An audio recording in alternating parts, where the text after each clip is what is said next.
Our universe is 13.8 billion years old. Our home, the Milky Way galaxy, contains over 200 billion stars. And for as far as our most powerful telescopes can see, there are perhaps 2 trillion other galaxies, each one a sprawling metropolis of suns, planets, and possibilities. We know, not as theory, but as observational fact, that planets are not the exception. They are the rule. Nearly every star you see in the night sky is likely orbited by worlds of its own. Billions of these planets are the right size and in the right location to potentially hold liquid water, the one ingredient we know is essential for life. The numbers are staggering. The mathematics are undeniable. In our galaxy alone, there could be tens of billions of habitable worlds. Given so many chances, over so many billions of years, life should be inevitable.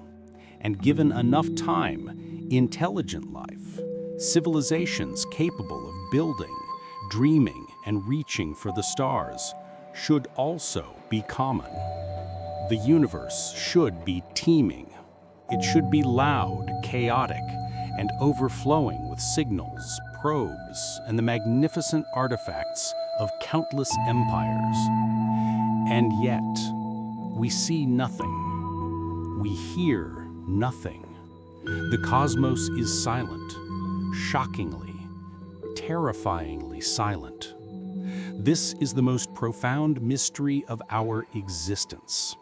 This is the great contradiction. This is the Fermi Paradox. And its central question, first famously asked by the physicist Enrico Fermi during a casual lunch in 1950, echoes through the decades. Where is everybody? The power of Fermi's question lies in its simplicity. It's not a complex equation, it's a cold observation. To understand its weight, we must first understand the scale of time. Our star, the Sun, is a relative newcomer. It formed about 4.6 billion years ago. Our galaxy is over 13 billion years old. This means there were billions of years, billions, for other stars and other planets to form, for life to emerge, and for civilizations to rise before Earth even existed. Imagine a civilization that emerged just 1 million years before us. In galactic terms, 1 million years is the blink of an eye. What would 1 million years of technological advancement look like? Think of humanity. 100,000 years ago, we were living in caves.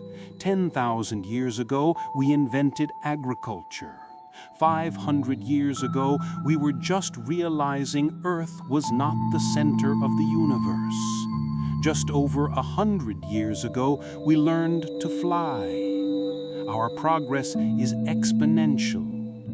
A civilization 1 million years ahead of us would be as far beyond our comprehension as we are beyond the comprehension of a single-celled amoeba. They would not just be advanced, they would be, to us, indistinguishable from gods. They would possess the energy of their entire star, perhaps their entire galaxy. Their technology would be magic. Their footprint should be unmissable. In 1961, astronomer Frank Drake tried to quantify this probability. He proposed an argument now known as the Drake equation to estimate the number of active, detectable civilizations in our galaxy.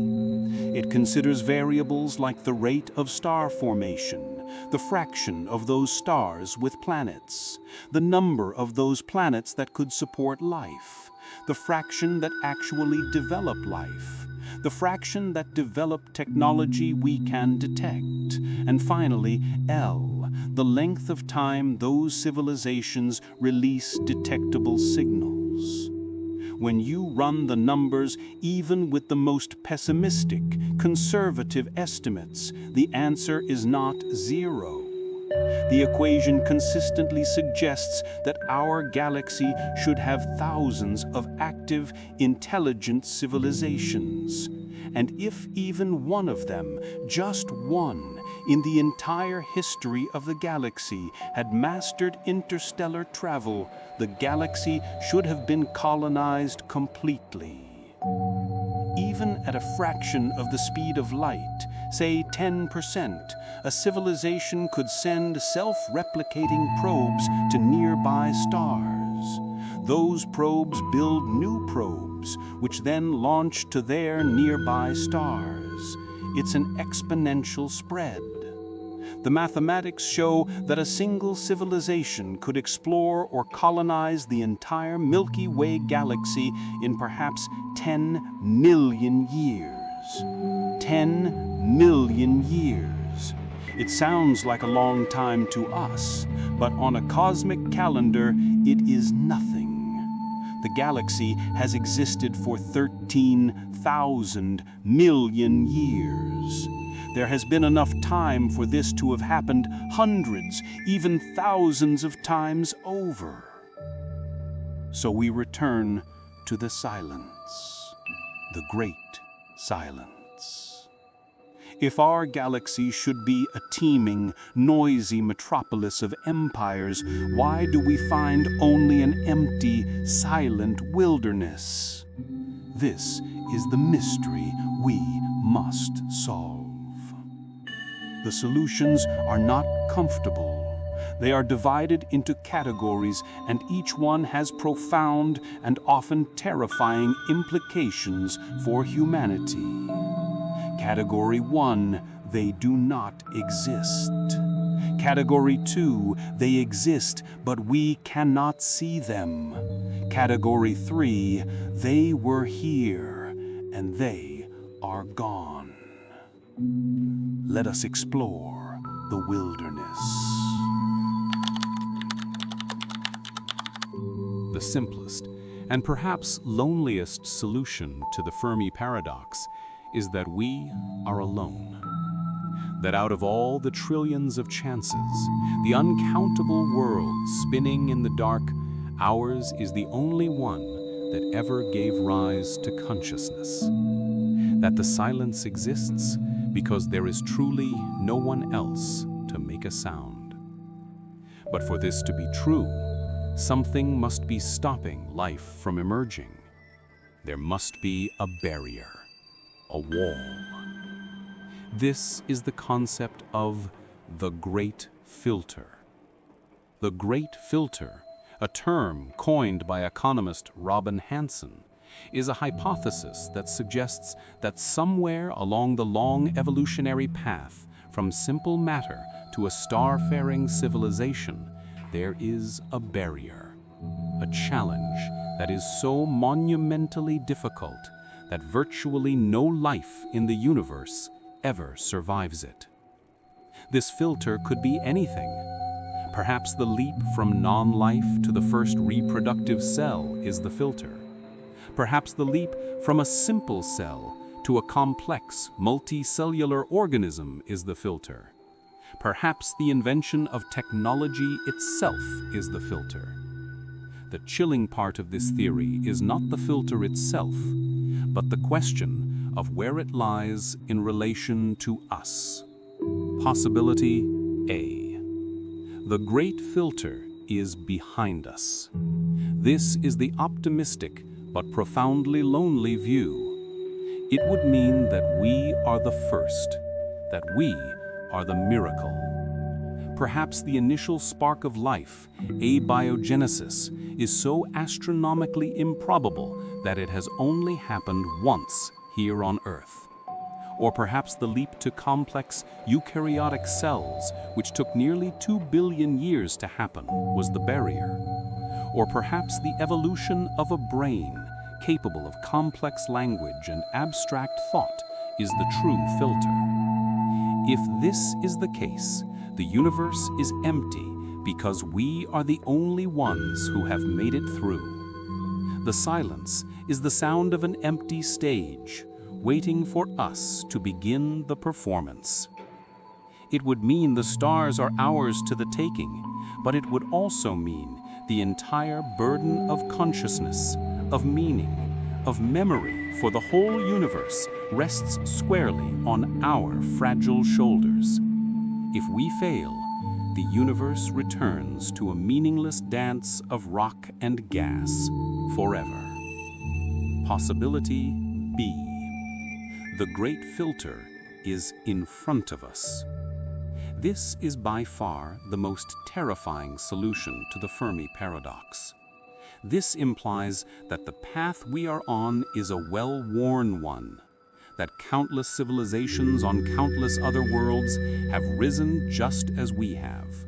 They too developed science. They too split the atom. They too built global networks and reached for their moons. And then they hit the filter. And none of them survived. Imagine a world, let's call it Xylos. Its inhabitants are brilliant, compassionate, but divided, much like us. They discover nuclear fission. For a century, they harness it for energy, creating a paradise. But old tribal suspicions remain. One day, a diplomatic crisis spirals. A misunderstanding, a computer glitch, a fearful leader's finger hovers on a button.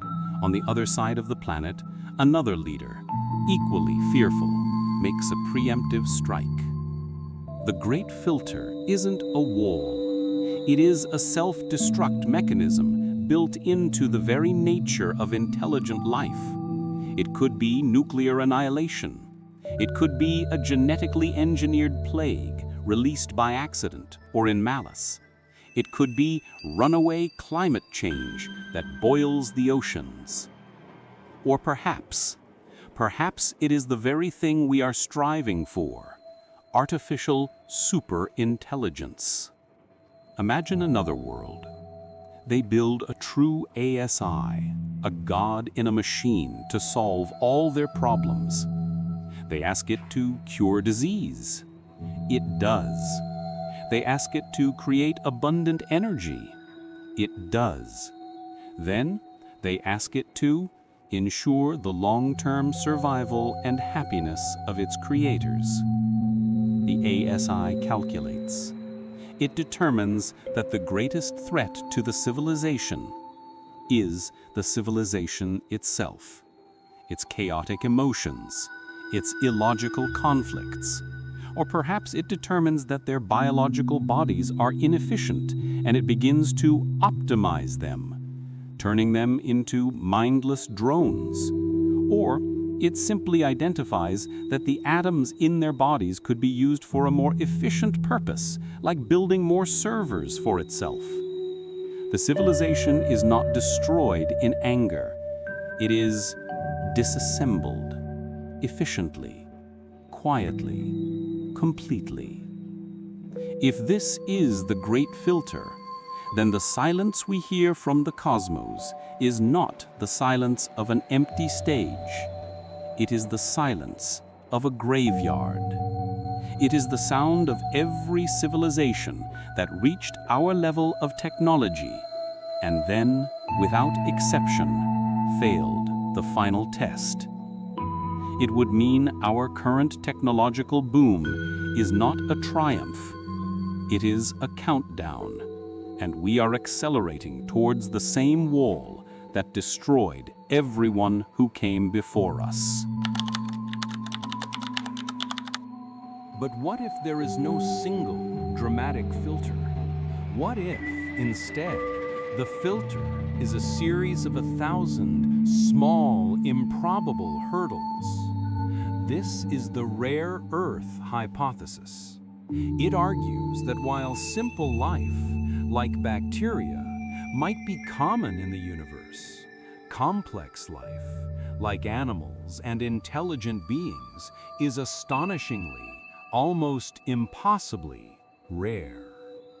The problem, it states, is that we underestimate how lucky we are. We live on a paradise world, and we've mistaken it for a typical one. For complex life to evolve, you don't just need a planet in the habitable zone.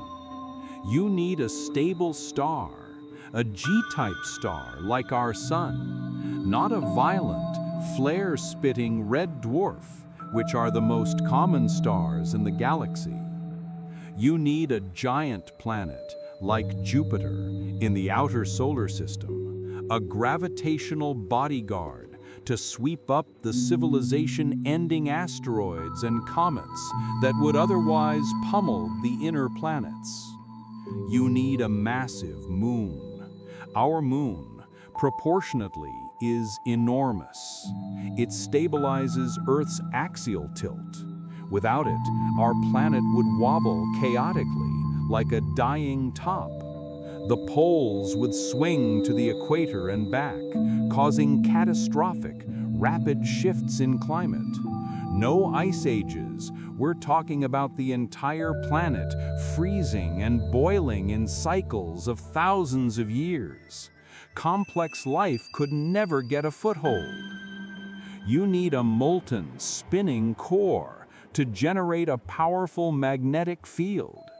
This field, our magnetosphere, is an invisible shield that deflects the sun's deadly solar wind, which would otherwise strip our atmosphere away and sterilize the surface.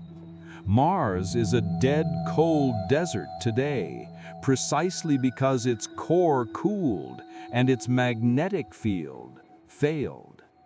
You need plate tectonics. This constant recycling of the Earth's crust is vital.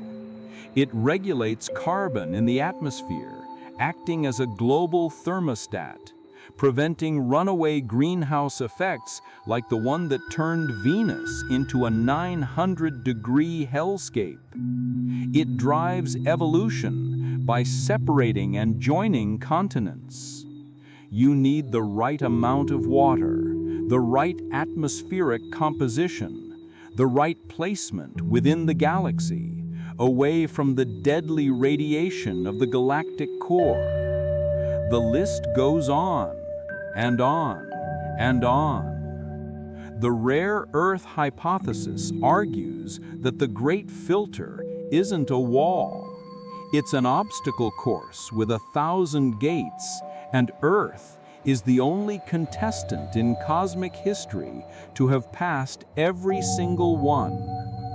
If this is true, we are not just rare, we are a precious, singular miracle, the loneliest solution of all. But perhaps we are not alone. Perhaps our loneliness is not a fact, but a failure of perception. This is category 2. They are out there, right now, but for some reason, we are completely unaware of them. This school of thought is, in many ways, the most fascinating. It suggests the silence is not an absence, but an illusion. Let's first recalibrate our expectations. We are, on a cosmic scale, primitives. Russian astrophysicist Nikolai Kardashev proposed a scale to measure a civilization's technological advancement based on its energy consumption. A Type 1 civilization has mastered all the energy on its home planet. We are not even there yet. Carl Sagan estimated humanity is currently around a Type 0.7. A Type 2 civilization has mastered all the energy of its host star. They would be capable of building a Dyson sphere, a megastructure that completely envelops their sun to capture 100% of its output. Such a structure would be detectable. A Type 3 civilization has mastered the energy of its entire galaxy, billions of stars. Such a civilization would be to us a god. They could manipulate space-time, harness black holes, and travel between galaxies. Now, consider this. Hypothesis 3, the zoo hypothesis. What does a Type 3 civilization do with a primitive, emerging species like humanity? Do they intervene? Do they send ships, land on our lawns, and share technology? Or do they do what we do when we find an uncontacted tribe in the Amazon or a nest of rare birds? We study them quietly, from a distance. We place them in a zoo, a cosmic wildlife preserve, and enforce a strict non-interference policy. Look, but do not touch. The great silence in this case is not silence at all. It's the soundproof wall of our enclosure. The prime directive of Star Trek might be the law of the galaxy. They see us. They hear our frantic radio signals. They watch our wars, our triumphs, our art, and they are waiting. Waiting for us to achieve some level of maturity. Or perhaps simply watching us as a fascinating, if tragic, reality show. This is a humbling thought, but it's a subset of an even more profound idea. The ant analogy. Are you, right now, aware of every radio wave passing through your body? The Wi-Fi, the cell signals, the TV broadcasts. You aren't unless you have a specific tool, a radio, to decode them. Now, what if a Type 3 civilization doesn't communicate with radio waves? What if that is as primitive to them as a smoke signal is to us? What if they communicate using technologies we cannot even imagine? Gravitational waves, neutrino beams, tachyons, extra-dimensional signaling. The universe is loud. It's just that we are deaf. We are the ant, crawling on the ground, oblivious to the internet-based civilization all around us. We are searching the sky for smoke signals, while the galaxy hums with a cosmic internet we haven't yet discovered the router for. They aren't hiding. We are simply too primitive to see them. Our entire search is based on a fundamental assumption that they will be like us. We look for life in liquid water. We look for life based on carbon. We assume they will have senses like sight and sound. We assume they will build cities, use tools, and have a desire to communicate. This is Hypothesis 4. They are too alien. What if our definition of life is fatally narrow? What if, on Titan, life has emerged in the freezing liquid methane seas? Life with a silicon-based chemistry, breathing hydrogen, living 1,000,000 times slower than us. A single thought for such a being might take 1,000 years. How would we communicate with that? What if life exists as complex, self-aware plasma fields living in the coronas of stars? What if life is a planet-spanning, intelligent ocean like the one imagined by Stanislaw Lem in his novel Solaris? What if a civilization is not a collection of individuals, but a single collective consciousness? a hive mind. How would we talk to a species? We are searching for little green men, and we are ignoring the sentient mountain.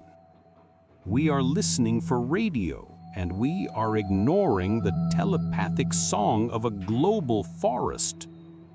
The galaxy might be full, but it is full of things we have failed to recognize as life.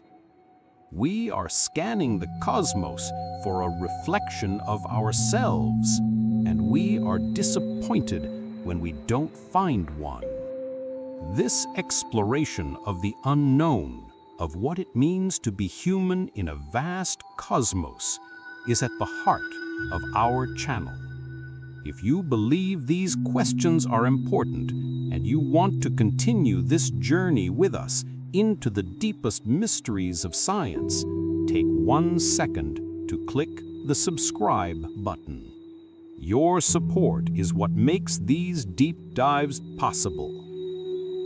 And it's important to have that support because the next theory we will explore suggests that not finding a reflection isn't just disappointing. It's a strategy for survival. But perhaps the silence is not illusion.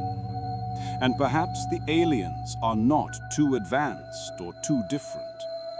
Perhaps they are just too smart. This brings us to the most chilling, the most paranoid, and the most strategically compelling solution to the Fermi Paradox. Hypothesis 5, the dark forest hypothesis. Popularized by the science fiction author Liu Cixin, this theory argues that the silence is intentional. It is a calculated, universal survival strategy. The theory begins with 2 simple axioms. Every civilization's primary goal is to survive. Every civilization is capable of exponential growth and expansion, but the resources in the universe are finite. Therefore, every other civilization is a potential existential threat. Now, add 2 more axioms. 3. Interstellar communication involves a significant time delay. You cannot have a real-time conversation. 4. You can never be certain of another civilization's true intentions. If a civilization 1,000 light years away sends you a message that says, "We come in peace," it took 1,000 years to reach you. Your reply will take another 1,000 years. By the time they receive your hello, 2,000 years have passed. In that time, have they become peaceful philosophers or paranoid xenophobes? You can't know. And what if they are lying? If you reveal your location and they are hostile, you have just signed your own death warrant. Even if they are peaceful now, in 1,000 years they might not be. In this cosmic game theory of survival, there is only one winning move: stay silent. The universe is a dark forest. Every civilization is an armed hunter stalking silently through the trees. They try to conceal their own existence and listen for any sound, any movement from anyone else. If a civilization finds another life, there is only one thing they can do. They cannot risk communicating. They cannot risk being found. They must, for their own survival, eliminate the other hunter before they themselves are eliminated. To light a fire, to make a sound, to send a radio signal is to broadcast your position to every other predator in the forest. It is an act of suicide. Imagine a young civilization, ours. We are naive, lonely, and hopeful. We shout into the darkness, "Hello! Is anyone there? We are here!" We send maps to our world. details of our biology, our art, our music. We wait. For 50 years, nothing. For 100 years, nothing. Then one day, the observers on our moon base detect something. A tiny object moving at 99% the speed of light. It's small, maybe the size of a car, but its kinetic energy is more than all the nuclear weapons on Earth combined. We can't stop it. It's not aiming for a city. It's aiming for our sun. The great silence in this theory is the sound of everyone hiding. The civilizations that are quiet are the ones that have survived. The ones that were loud are the ones that are gone. If this hypothesis is true, then we have been shouting into the void with terrifying innocence. And the emptiness of our radio searches is not a failure. It is a blessing. It means that so far, no one has heard our shouts. And it means we should stop immediately. There is one final, truly alien idea in this category. Hypothesis 6, the estivation hypothesis. It asks, what does a super advanced, immortal, digital civilization want? The answer, proposed by philosopher Nick Bostrom, is not conquest or resources. It is computation, the processing of information, to think, to simulate, to live inside virtual worlds. But computation costs energy, and it creates heat. And according to the laws of thermodynamics, computation is vastly more efficient at colder temperatures. Why would a super civilization run their computers now, in this hot, inefficient, youthful era of the universe? It would be to them a colossal waste of energy. The smart move, the efficient move, is to wait, to astivicate, the opposite of hibernate, to go dormant, to sleep through the hot summer of the universe's youth and wait for the long, cold, dark autumn trillions of years from now, when the stars have died and the universe has cooled to near absolute zero. That is when they will awaken. In that cold darkness, the energy they have stored will allow them to compute, to live, to think for a period of time so vast it makes the current age of the universe seem like a nanosecond. Under this hypothesis, the aliens are all around us. They are the silent, dormant server farms, orbiting dead stars, or floating in the intergalactic void. They are not dead, they are sleeping. And our noisy, primitive, biological civilization is like a loud construction crew working in the middle of the night, right outside their bedroom wall. The silence we hear is the silence of a sleeping universe. We are the noisy children who have woken up far, far too early for the party to begin. Finally, we come to the third and most melancholic category of solutions. They did exist. They rose. They built empires. They perhaps even visited this very solar system. But they are gone. The great silence is the silence of an echo, a memory. The galaxy is a house full of the ghosts of civilizations that died out long before we were born. Hypothesis 7. They have transcended. Why would a civilization capable of Type 2 or Type 3 energy bother with the messy, fragile physical world? Why conquer planets when you can create universes?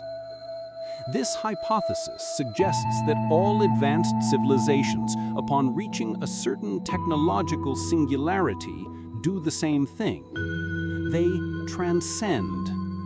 They upload their consciousnesses into a digital substrate. They become beings of pure information, living in simulated paradises, free from disease, death, and the physical laws of the universe. Their physical footprint would be subtle. They might build a matryoshka brain, a Dyson sphere designed as a computer, and then disappear inside it. They would have no interest in communicating with us. Why would a god living in heaven bother to have a conversation with a microbe in the mud? They are not dead. They have simply graduated. They have left our physical reality behind for one of their own making.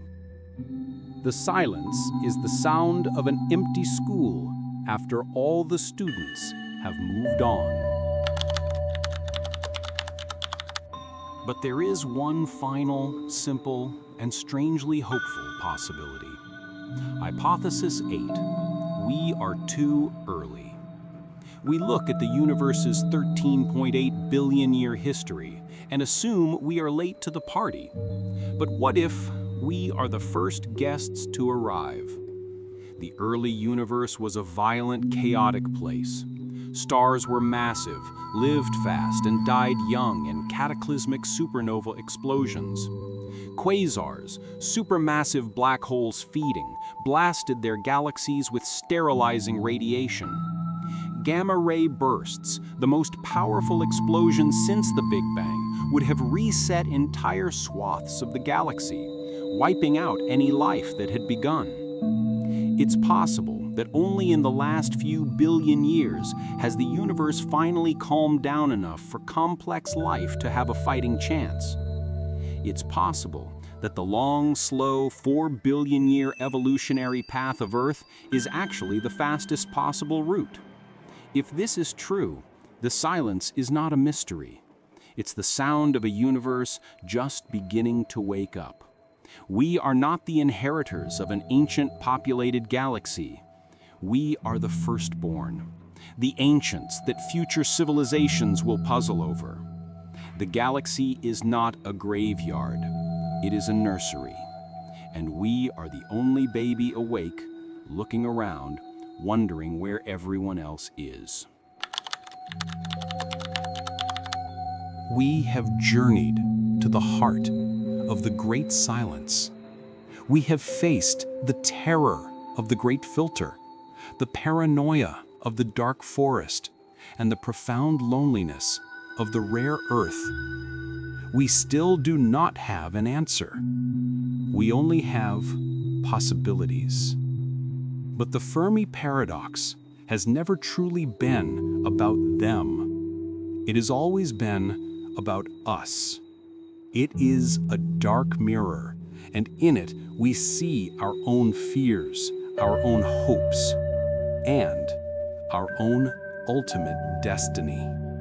The philosopher Arthur C. Clarke famously said, "Two possibilities exist. Either we are alone in the universe, or we are not. Both are equally terrifying. If we are alone, if the rare Earth hypothesis is correct, or if we are the first to survive the filter, then the weight of the universe is on us. The silence is the sound of our responsibility. In all this vast, cold, unthinking cosmos, we are the only things that can feel and dream and know. We are the universe's way of becoming aware of itself. We hold the only spark of consciousness. And if we let that spark go out through our own stupidity or misfortune, the universe will fall back into mindless sleep, perhaps forever. And if we are not alone, If the dark forest is real, and the silence is the sound of hunters holding their breath, then our naivete is a mortal danger. Every hello we shout into the void is a gamble with the survival of our species. If the zoo is real, then our entire civilization is an experiment, a show, and we are not the masters of our own fate. The Fermi Paradox leaves us in a place of profound, unsettling uncertainty. It teaches us that we are, in one way or another, unique, either as the only ones or as the only ones foolish enough to be making noise. It is the grandest mystery we have ever faced. And as we continue to listen, to search the silent, empty sky, we are also desperately searching for ourselves. The silence continues, and we are still here, listening, waiting, wondering. But now, we want to hear from you. Which solution to the Fermi Paradox do you find the most compelling or the most terrifying? Are we alone? Are we being watched? Or is the universe a dark forest? Leave your theory in the comments below.